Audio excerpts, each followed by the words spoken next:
Hi, Professor Thomas. Today we're here to talk about picture books and Graphica. When I think about Graphica, one of the first times a book really moved me was Persepolis, about the story of a young woman during the Iran crisis. And it had these beautiful black and white illustrations, and the way that the ink shaped the emotion. It showed me that you can tell a story in a way that words can't. As Lawrence Sipe put it in his scholarly reading, the illustrations in a picture book don't just support the story, they are the story. And so there's kind of a dynamic interplay where meaning is created not by the words or pictures alone, but by how they interact. So let's start with Maurice Sendak's Where the Wild Things Are.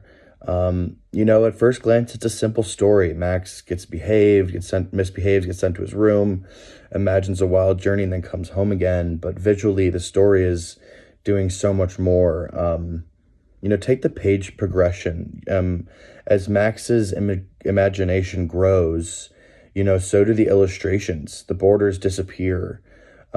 We shift from kind of small vignettes to full bleed double page spreads, especially during, the famous Wild Rumpus. And this is really illustrative of his emotional journey. The art isn't just decoration, it is the emotional arc. Again, Sipe calls this the language of picture books, where even the end pages matter. The matte, kind of moody textures of Sendak's illustrations make you feel like you're inside of Max's mind. And it's the art that's just intimate and unsettling and wondrous all at once. Now let's shift to Where Stars Are Scattered by Victoria Jameson. This is a beautiful graphic memoir that tells Omar's story about growing up in a Kenyan refugee camp. What makes this work so powerful is how it kind of uses the language of comics to invite empathy. As Lowe and Jacobs explain in their study of Graphica, comics give us multimodal literacy through images and layout and facial expressions.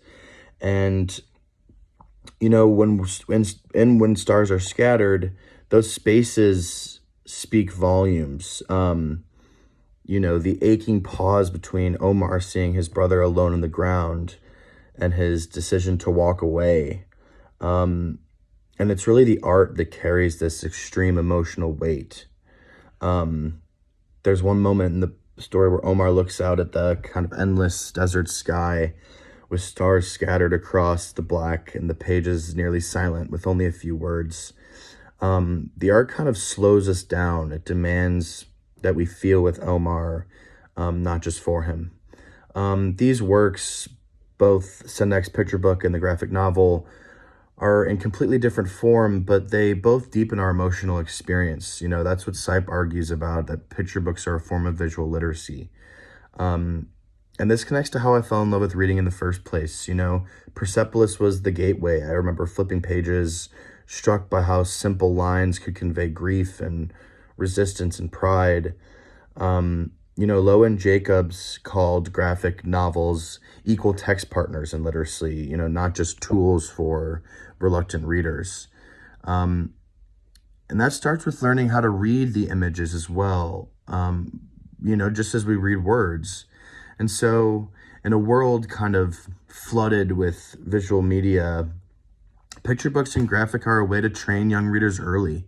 And that's so important. They teach us how to interpret tone and color and comparison.